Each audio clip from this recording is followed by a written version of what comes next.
How is it going, everyone? We've got some more updates about Crimson Desert to go over in this video, and this game is becoming quickly one of the most anticipated games of the year. If you are looking forward to the game, I do want to give a mention to our good friends over at Green Man Gaming who do have the game discounted. Use the code FEB15, that's FEB15.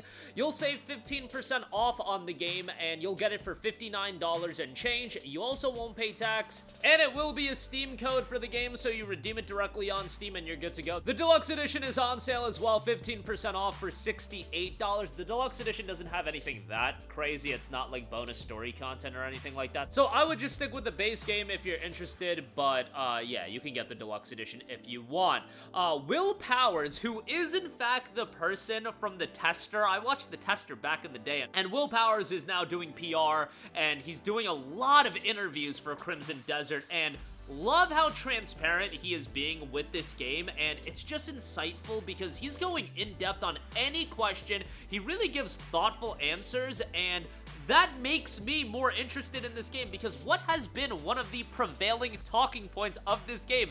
It's too good to be true. How do you dispel that? You let your PR person do lengthy sit-down interviews that are 30 minutes long, an hour long, that's giving you a lot of insight into the game. So a lot of credit for how that's handled, a lot of credit for the transparency, which is what a game like this needs, and I'll get to that in a little bit. But first of all, I do want to note that the game has cracked 2 million wish lists, a significant milestone for this game, and bear in mind that I would say that the hype and attention for this game has really been building up over the course of the last few weeks. I don't think this is a case like Resident Evil Requiem, where the game was revealed in June and then, oh, the momentum was rolling right away. I mean, Crimson Desert got revealed all the way back in 2019. It wasn't slated to be a single-player action RPG at that point. It's gone through a lot of evolutions throughout its 6-year development timeline, but the anticipation of this game has really built up over the last few weeks, and my gauge on how much people are looking forward to the game is when the casual video game players in my life start hitting me up about a game, and over the last week or so, that has happened with Crimson Desert, that, okay, this game is starting to break into that more casual audience, which is what a game like this needs to do, especially in this period 6 or so weeks away from the release of the game. And I think now ramping up with the feature videos, the interviews, makes a lot of sense. So 2 million wish lists, I imagine that's going to grow exponentially before the launch of the game. Luke Stevens had a sit-down 1-hour interview with Will Powers, who again has done a lot of interviews at this point. I'm sure he's getting a little bit redundant as far as answering the same questions, but that's what you got to do. In PR, you're talking about different people watching different content, and that's just kind of what you got to do. And the point that they brought up right off the bat about the game being too good to be true, and how that question was answered, I just think is the most sensible way to answer the question. Well, ultimately, they noted they're going to give access to this game to people to play it, and then ultimately you can decide then, kind of a, we'll show you the game, but at the end of the day, if they continue showing you content of the game, and by the way, that feature video that they uploaded that was like 15 minutes long, I feel like that was the best insight we've gotten out of this game thus far, and they're gonna continue doing videos like that. That should start dispelling the looks too good to be true narrative, because at what point do you just say, hey, they're showing you the game, what more can they do? Obviously, it's to let you play the game, and there will come a time where you can play the game, particularly March 19th, but they are going to be letting people play the game early, and I'm sure there are going to be reviews out, and then you'll be able to decide for yourself as far as performance goes, because that's the other caveat about this game being too good to be true. How is performance actually going to be? Powers noted that they're in that optimization phase right now, and that's normal, and he doesn't want to put a definitive stamp as far as what performance is going to be, which is understandable. I mean, there are a lot of games that come out that, let's be honest, they're working on the performance of the game well after the game drops, and it was noted, we're not frame capping, so there's no hard cap of what we're doing, frame limiting at 60 or something like that. If your system can support it, cool, go ahead, generate those frames. I do think people will be pleasantly surprised by the FPS that the game is running on because of our proprietary engine. More on that engine in a little bit. Based on the fact that he's saying we'll be pleasantly surprised by the FPS and a couple of other things of note. PlayStation themselves uploaded a video that was 60 frames per second on their channel.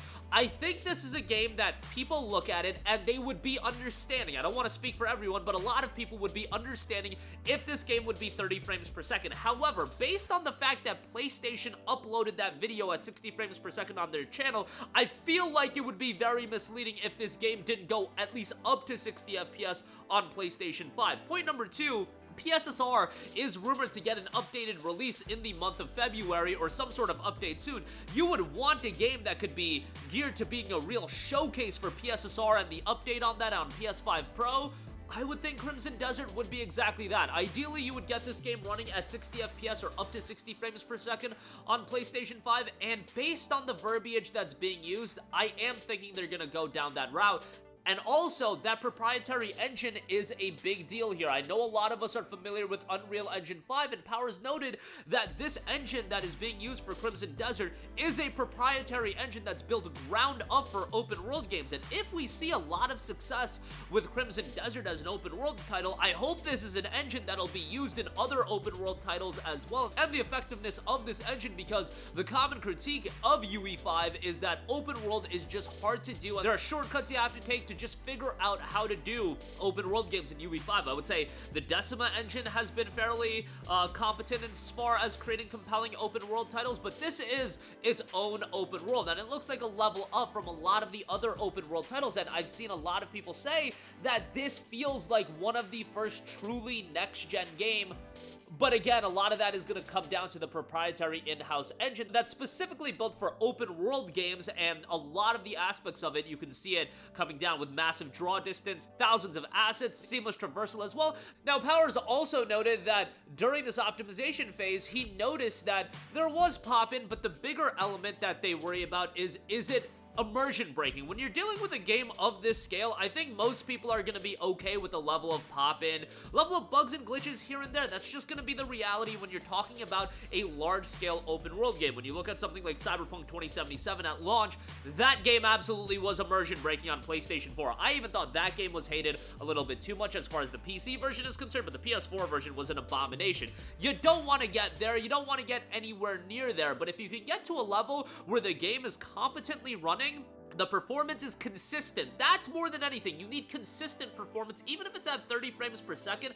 I would rather it be a locked 30 FPS personally than it just being all over the place and there being that level of inconsistency, and that's where I'm curious about. How's this gonna run on PlayStation 5? God forbid, how is this game gonna run on Xbox Series? Xbox Series S, that is, excuse me. That is going to be a fascinating thing that we are going to assess. And also, Powers noted that it's not about hiding performance numbers, but they don't want to give you a number, and then on top of that, optimization goes down, and then that number changes. They want to figure out what's going to be that definitive number, and bear in mind that there's going to be more feature rollouts, there's going to be more content updates with this game, and I'm sure that is going to be coming. The only thing I would argue is that PlayStation uploading that video at 60 frames per second, given that this game is not that far out, I would say that's territory you might not want to get down if it is going to be running at 30 frames per second. That's just the one element, but I'm hopeful that the game will be running at 60 FPS. On top of that, it'll be interesting, the implementation of PSSR, and if that's going to improve the frame rate on PS5 Pro, and what the ceiling is going to be on that console, and then that could open up a can of worms. What if it's 30 FPS on base console, 60 FPS on PS5 Pro, which you don't really see that all too often, a game being locked to 30 FPS on the base console and then 60 FPS on Pro, but, you know, first time for everything. And especially depending on the update of PSSR and how far that's going to go. The other thing is, this is a relatively unknown studio to a lot of people. Pearl Abyss, yes, they did do Black Desert. It's not like Black Desert is this absolutely beloved game, especially people that are solo players know of Pearl Abyss like, oh my god, yeah, Black Desert, that's an amazing game. Black Desert has an okay reception, don't get me wrong, it's a visually stunning game. I think people always agreed on that, but they do also have two separate development teams for Black Desert and for Crimson Desert, and it is a bit of a coming out party party for Proprietary in a different sense. Yes, Black Desert has been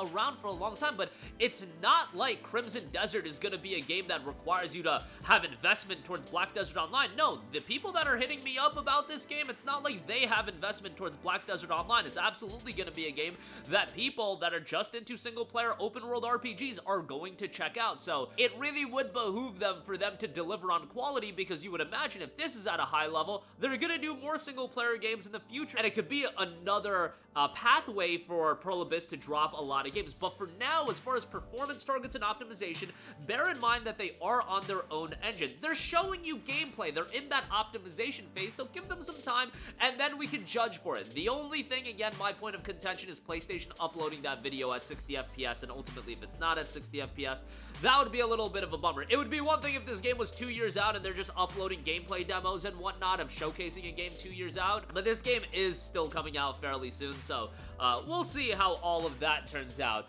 Me personally, look, I can be okay with 30 frames per second if I really do believe a game is pushing the envelope, and with Crimson Desert, I do believe it is pushing the envelope, but some people might disagree with me on that. I totally have seen that. Whenever I talk about the game potentially being 30 FPS, people are like, dude, it's 2026, how could you be okay with 30 FPS? And I am the person that would be most critical about games being 30 FPS, but not every situation is created equally, and it is looking to push the envelope. I'm just saying it wouldn't be the end of the world for me, but I know people might feel differently. And the PS5 Pro element of all of this, I am fascinated by, because this is a game that I think really could be a showcase for PSSR 2, whatever they're gonna end up calling it. But that'll do it for me. Let me know all of your thoughts in the comment section down below. Would you be okay with 30 FPS? Not saying this game is gonna be 30 FPS, nor is there gonna be any sort of frame limiting or anything like that, but let's say that the game dips to 30 FPS on baseline PlayStation 5. Would you be okay with that? I think most people would be, but let's hope that it will have a performance option that'll be locked to 60. That'll do it for me. Let me know all of your thoughts in the comment section down below. As always, sound off there. Thank you for watching, and goodbye. Hey guys, we hope you enjoyed the video, and if you did, make sure to hit the subscribe button, and if you're already subscribed, do us a favor and hit the bell icon. This way you'll be notified whenever we post a new video. That's the best way to keep up with all of our uploads, and we usually try to upload 2 videos a day. And with the bell icon hit, you'll be notified whenever we do upload a video. As always, thanks for watching.